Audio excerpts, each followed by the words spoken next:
Wassalatu wassalamu ala rasulih sayyidina wa maulana Muhammadin wa ala alihi wa sahbihi wa man tabi'ahum bi ihsan ila yaumil din. Ma'asyiral hadirin wal mustami'in wa jamaah masyarakat para sepuh segenap hampir masjid dan semua para hadirin yang kami muliakan juga yang kami hormati. Alhamdulillah pada kesempatan sore hari ini kita berjumpa lagi. Semoga perjumpaan ini adalah perjumpaan yang terakhir ya, sebagaimana kita dikumpulkan oleh Allah dalam majelis yang mulia. Semoga kita kelak di hari kiamat juga dikumpulkan dalam majelis yang mulia bersama dengan para sholihin, orang-orang salafus sholih yang telah mendahului kita dengan keimanan dan ketakwaannya. Baik, kali ini kita sampai pada hadis yang ke-24 dari hadis Arba'in An-Nawawi. Untuk menyingkat waktu, karena ini hadisnya sangat panjang sekali ya. Ini hadis bukan terpanjang, tapi ada yang lebih panjang lagi. Tapi ini cukup panjang. Maka saya mulai saja. Bismillahirrahmanirrahim. Al-hadis ar-rabi' wal ashrun, hadis yang ke-24 an Abi Dzarrin Al-Ghifari radhiyallahu anhu. Hadis diriwayatkan dari sahabat yang bernama Abi Dzarrin Al-Ghifari. Biografi beliau dulu sudah sempat saya sebutkan karena ini merupakan hadis yang kedua yang diriwayatkan oleh beliau. Beliau bernama asli Jundub bin Janadah. Yang bilang ini adalah kunyah atau julukan beliau.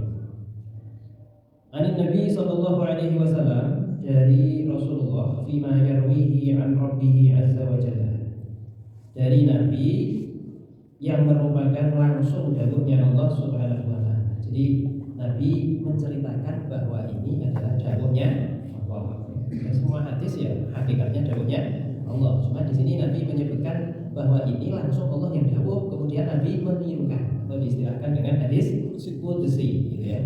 Hadis qudsi, Nabi menirukan apa yang disampaikan Allah kepada Rasulullah SAW. Al-Quran juga itu dawuhnya Allah ya, Al-Quran juga dawuhnya Allah ya. Cuman kalau Quran dan hadis qudsi itu perbedaannya. Kalau Al-Quran lafdzan wa ma'nan min Allah. Jadi lafadznya ketika mengatakan alhamdulillahirabbil alamin, lafadznya dan maknanya itu dari. Kalau hadis qudsi itu kalamnya Allah, tapi Allah memberi sebuah kefahaman kepada Nabi, kemudian Nabi membahasakan dengan bahasanya Nabi sendiri tanpa mengurangi makna yang difahamkan oleh Allah di hati Rasulullah SAW. Salah satu perbedaan antara hadis qudsi dengan Al-Quran. Di samping ada banyak perbedaannya. Kalau Al-Quran itu ya kalau nyentuh harus dalam keadaan suci. Kalau hadis qudsi ya karena sifatnya hadis makanya beda. Kalau Al-Quran itu sifatnya mutawatir. Mutawatir itu siapa yang mengingkari maka hukumnya kufur, karena sesuatunya yang disampaikan itu sudah semuanya mengetahui dari satu generasi ke generasi yang lain.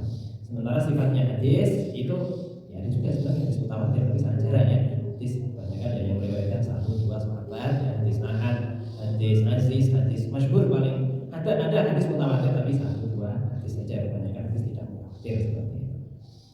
Ya, dan kalau Al-Quran itu bisa dibaca ketika pada saat sholat ya. Kalau hadis tidak bisa dibaca di sholat, dan masih banyak lagi sebenarnya, tapi saya cukupkan ini. Nabi menyampaikan bahwa ini adalah dawuhnya Allah subhanahu wa ta'ala.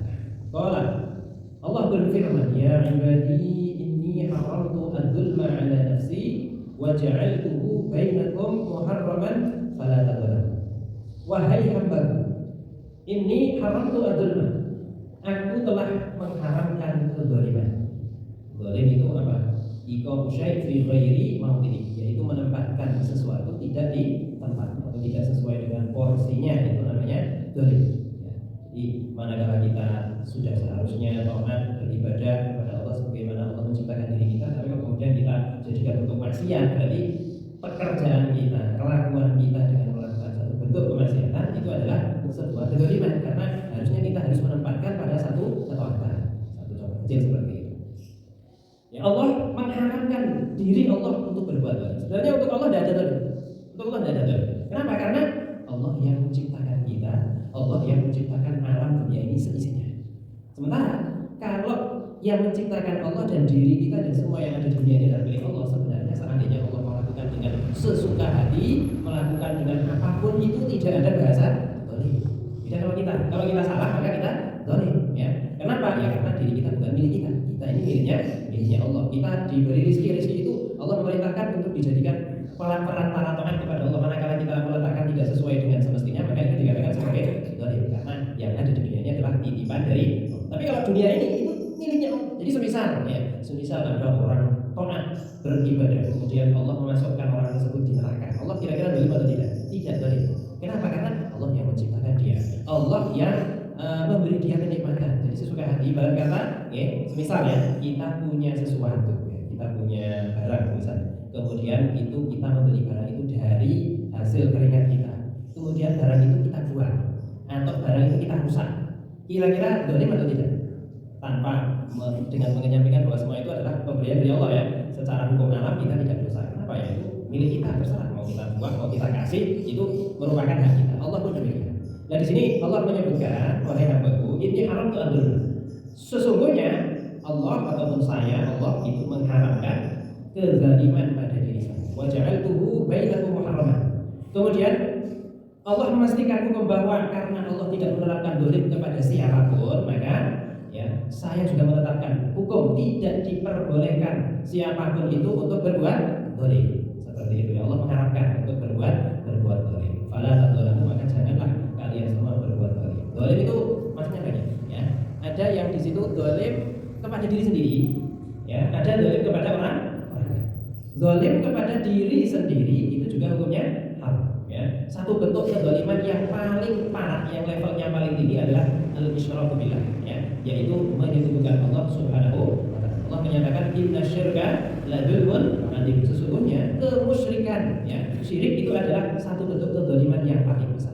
Kenapa? Karena dengan seseorang itu menyekutukan Allah akan membinasakan diri sendiri pada jurang kehancuran, yaitu akan dimasukkan oleh Allah di dalam api neraka. Beda kalau maksiat, ya itu juga satu bentuk dolim, tapi levelnya di bawahnya. Karena kalau yang penting maksiat tidak sampai melakukan perbuatan kufur, yang penting masih sah iman dan Islamnya, itu masih ada potensi diampuni oleh Allah Subhanahu wa ta'ala. Innallaha la yaghfiru an yushraka bihi wa yaghfiru ma duna dzalika liman yasha. Innallaha la yaghfiru an yushraka bihi. Sesungguhnya Allah itu tidak akan memberi ampunan satu bentuk dosa, yaitu dengan menyekutukan Allah. Ini merupakan dolim yang terbesar dan ini mendolimi pada diri kita sendiri. Ya, mudah-mudahan kita diselamatkan semua ya dari perbuatan syirik menyekutukan Allah. Dan saya usulkan insyaallah iman kita semua, iman panjenengan semua, ya itu sudah kuat ya, kayaknya tidak sampai terjerumus pada satu bentuk kemusyrikan seperti itu. Tapi yang kadang ada merasuk pada diri kita, yaitu syirik al-asghar, ya, syirik kecil atau bahasa lainnya itu adalah apa? Riya, ya. Riya itu syirik.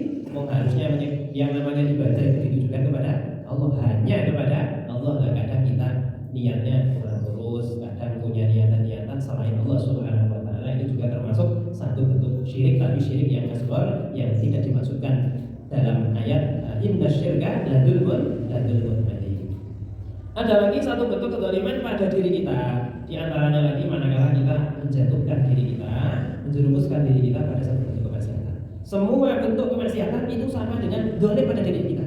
Ya, kalau bahasa sederhananya, kita punya senjata, ya, kemudian dengan sengaja senjata itu kita ambil, kemudian kita iris-iris pada tubuh kita. Itu contoh dari kemaksiatan. Kenapa? Kalau kita maksiat itu kan sama kita menjatuhkan diri kita pada api neraka.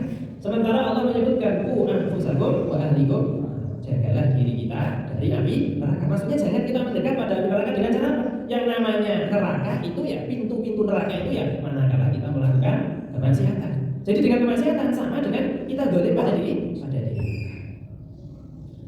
Dan semua bentuk kemaksiatan itu merupakan kezaliman pada diri kita, itu di akhirat. Di dunia juga ada. Jadi seseorang ketika melakukan satu bentuk kemaksiatan itu nanti ada dampak. Kalau di akhirat itu dampaknya sudah pasti masuk neraka kalau tidak diampuni oleh Allah. Kalau di dunia itu dampaknya itu ya sangat banyak, ya. Di antaranya kita gelap, menjadikan berat untuk melakukan ketaatan seperti itu. Dan termasuk satu bentuk ukubah, satu bentuk siksaan dari Allah di dunia adalah seseorang ketika melakukan satu kemaksiatan dia akan menarik pada kemaksiatan yang lain. Orang kok kemudian dikasih jalan untuk melakukan satu bentuk kemaksiatan itu adalah ukubah, jenis hukuman. Dan orang tersebut terhalang dengan tidak bisa atau berat melakukan ketaatan, itu juga termasuk bagian dari ukubah, bagian daripada siksaan. Orang kalau melakukan perbuatan dosa harus secepat mungkin bertobat menyesali atas perbuatannya supaya hijab atau penghalang antara dia dengan Allah itu bisa tersingkap kembali seperti itu. Manakala dosa itu tidak segera untuk dihilangkan, karena satu bentuk dosa itu sebagaimana yang disebutkan di dalam salah satu hadis, Nabi menyebutkan idza adnaba al-'abdu waqa'a fi qalbihi nuqtah. Jadi orang kalau melakukan satu perbuatan dosa, orang tersebut akan diberi nuqtah, yaitu satu titik hitam. Ya, satu titik hitam di mana hitam itu bisa menghalangi nur cahayanya Allah itu masuk. Jadi hati kita itu ibarat wadah di mana cahayanya Allah ketika mau masuk itu bisa masuk ke dalam hati kita, manakala hati kita itu bening tidak kotor. Yang mengotori hati kita itu apa? Ya dosa itu. Kalau satu dosa Allah kasih satu titik hitam seperti itu. Kalau setiap hari melakukan dosa terus seperti itu ya, nanti titiknya menjadi banyak seperti itu. Apalagi kalau tidak cepat-cepat dihilangkan, nanti noda ini semakin apa itu bahasa? Semakin menutup, dan kalau sulit dihilangkan itu macet gitu ya, semakin macet ya seperti itu ya. Ibaratnya kalau kita misal baju kita terkena darah gitu ya, kalau baru saja terkena darah langsung kita cuci udah ya. Kalau kita biarkan saja cucinya besok apalagi sampai berminggu-minggu sampai berhari-hari ya, wah nanti kita mau menghilangkan sangat sulit sekali. Nanti pasti di sana ada bekas dari noda tersebut yang menjadikan tidak indah untuk dipandang seperti itu. Apalagi kalau di hati ya, kalau semakin banyak kotorannya itu ibarat kaca seperti itu ya. Ibarat kaca sudah terkena kotorannya sedikit demi sedikit banyak menjadi banyak dan cepat-cepat dihilangkan. Nanti kalau ada sorot dari matahari tidak bisa masuk ya, cahaya tidak bisa masuk pada diri kita. Itu bentuk dari ukubah atau hukuman dari Allah yang Allah berikan di dunia seperti itu. Kadang itu orang begini, dia melakukan satu bentuk, dia orang soleh atau orang taat beribadah, kemudian dia melakukan dosa. Pertama khawatir, wah saya melakukan dosa ya, jangan-jangan nanti Allah akan mengasih saya, entah itu dikurangi rezekinya atau dikurangi satu bentuk kenikmatannya. Ternyata tidak. Akhirnya dia merasa nyaman, udah ternyata aman-aman saja.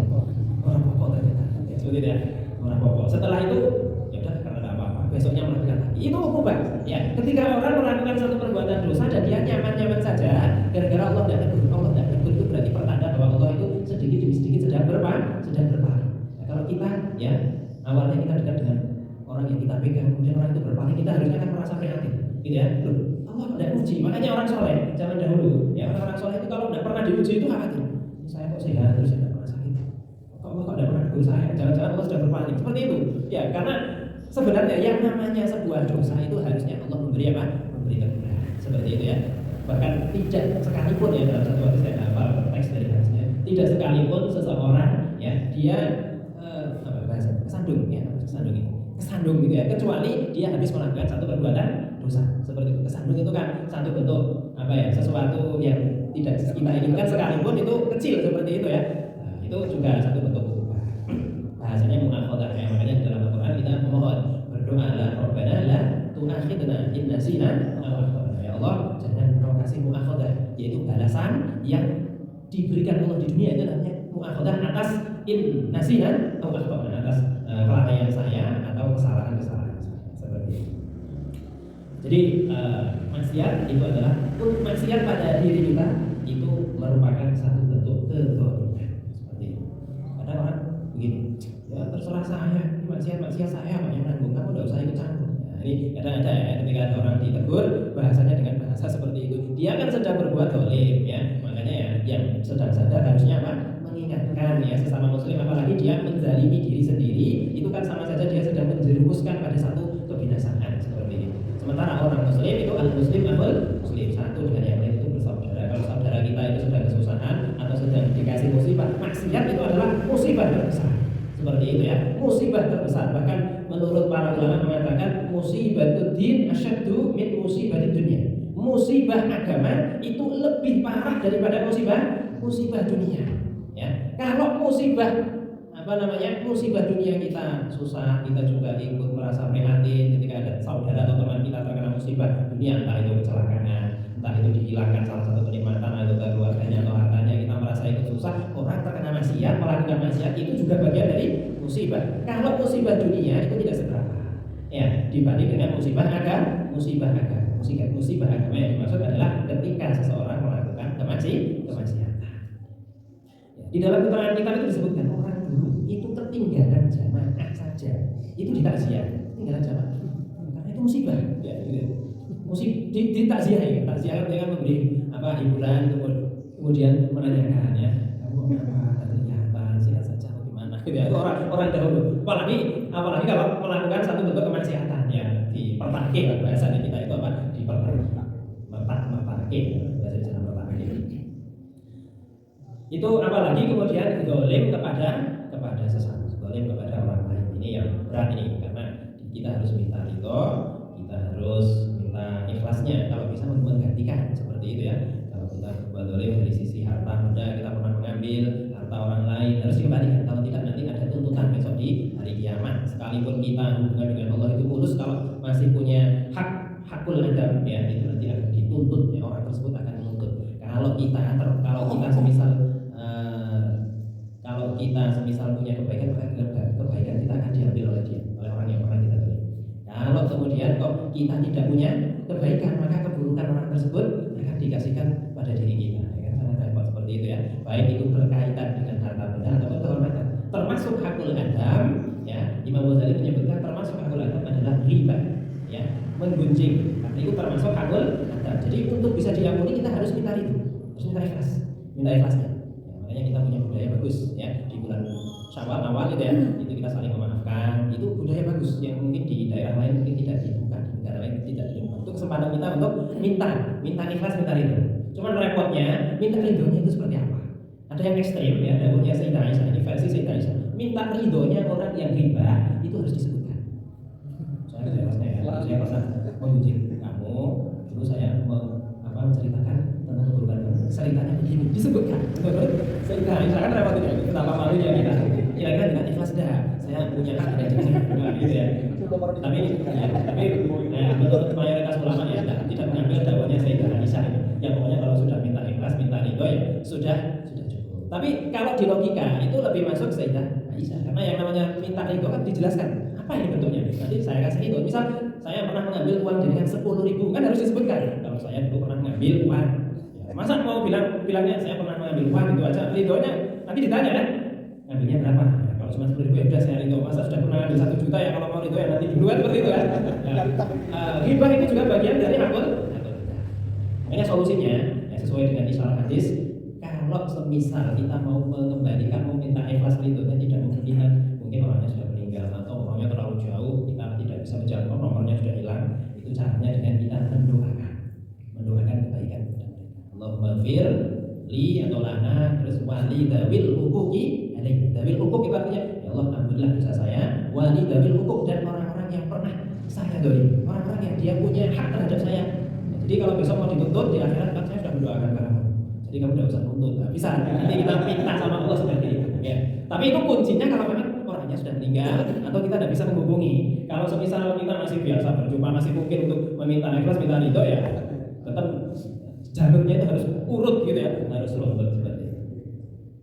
Ya ibadi kullukum dhalun illa man hadaitu. Wahai hambaku, ini dawuhnya Allah langsung. Wahai hambaku, kullukum dhalun, kamu sekalian adalah orang yang tersesat.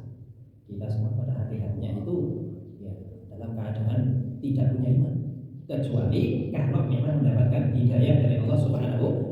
Illa man hadaitu, kecuali orang-orang yang saya beri hidayah, saya beri itu. Fastahduni ahdikum, maka mintalah hidayah kepadaku, maka akan aku berikan hidayah.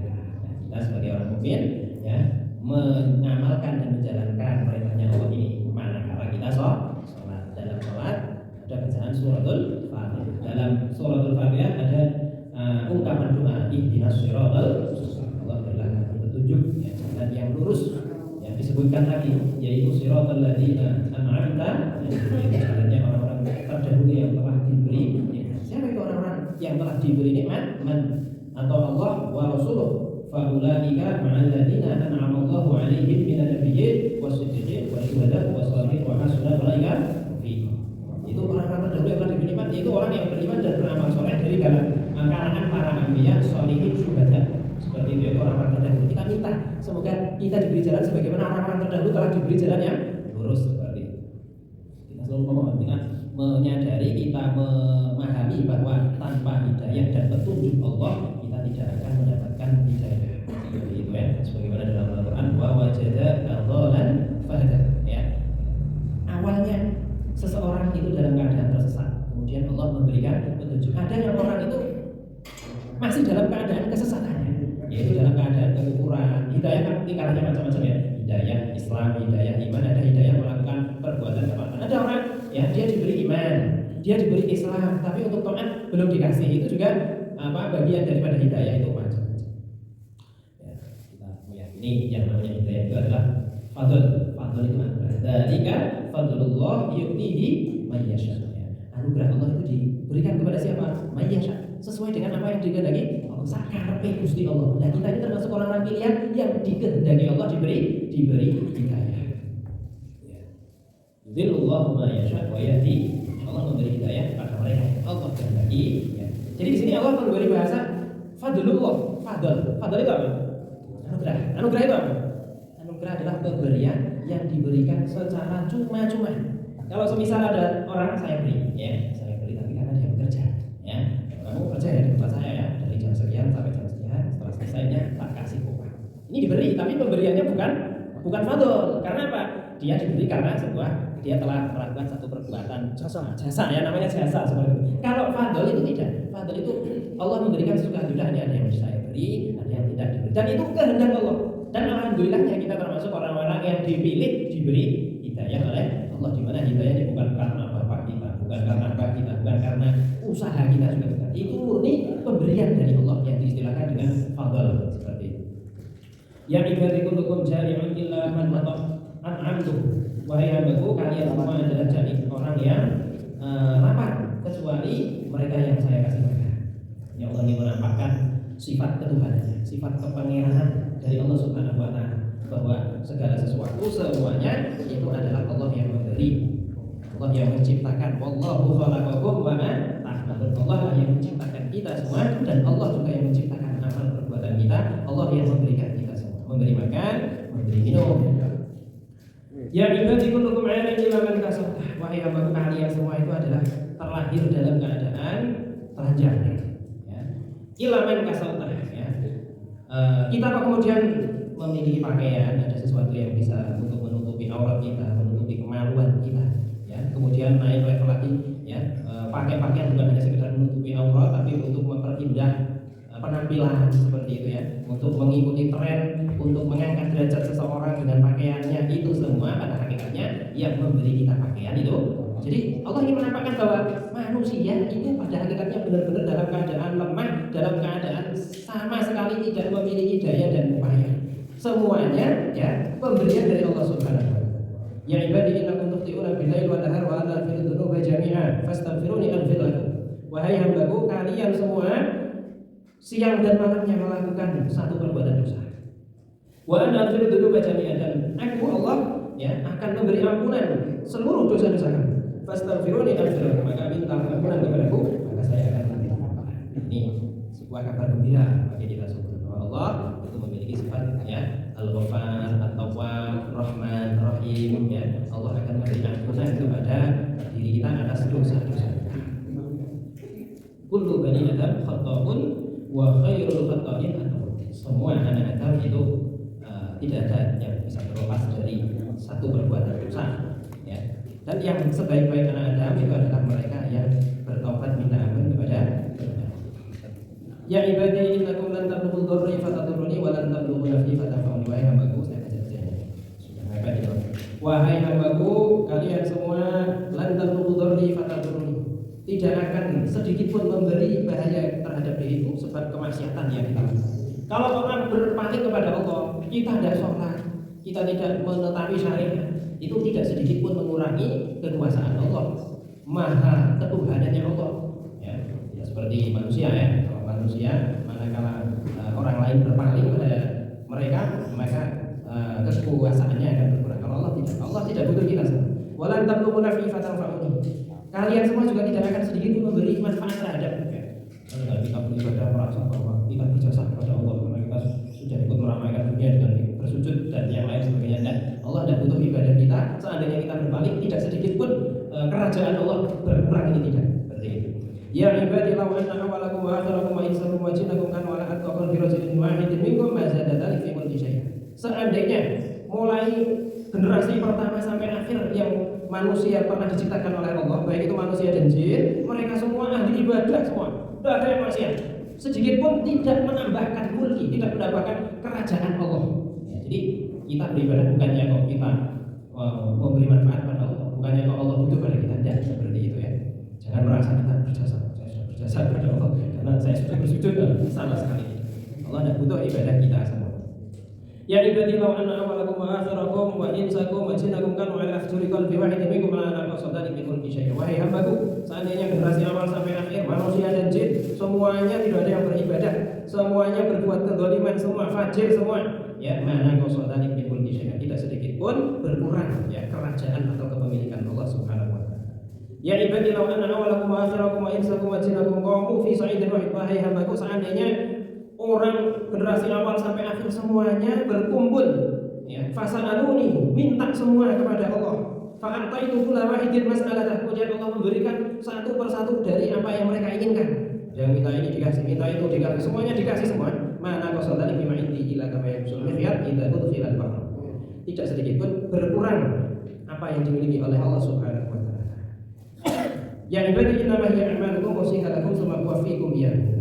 Wahai hambaku, semua telah beramal, kita semua amal baik maupun amal buruk, perbuatan baik maupun perbuatan buruk usiha sudah saya catat, sudah saya himpun ya, catat oleh malaikat, dilihat oleh Allah Subhanahu wa taala. Summa wafiqum ya, semua akan dikasih balasan. Faman may ya'mal mithqala dzarratin khairan yarah wa may ya'mal mithqala dzarratin syarran. Faman wajada khairan falyamal. Kalau kita dalam keadaan baik, kesamaan, maka kembalikan bahwa itu adalah Allah yang memberikan. Bersyukurlah kepada waman wajada ghairan fala yalumanna ila nafsihi. Kalau kita dalam keadaan tidak taat, maka jangan sekali-kali yalumanna ya, jangan sekali-kali bahasa Jawanya itu maitu, jangan maitu kecuali pada diri sendiri. Bahasa maitu. Jangan menyalahkan gitu ya. Jangan menyalahkan kecuali menyalahkan pada diri sendiri. Rawah Muslim di sini diriwayatkan oleh Imam Muslim.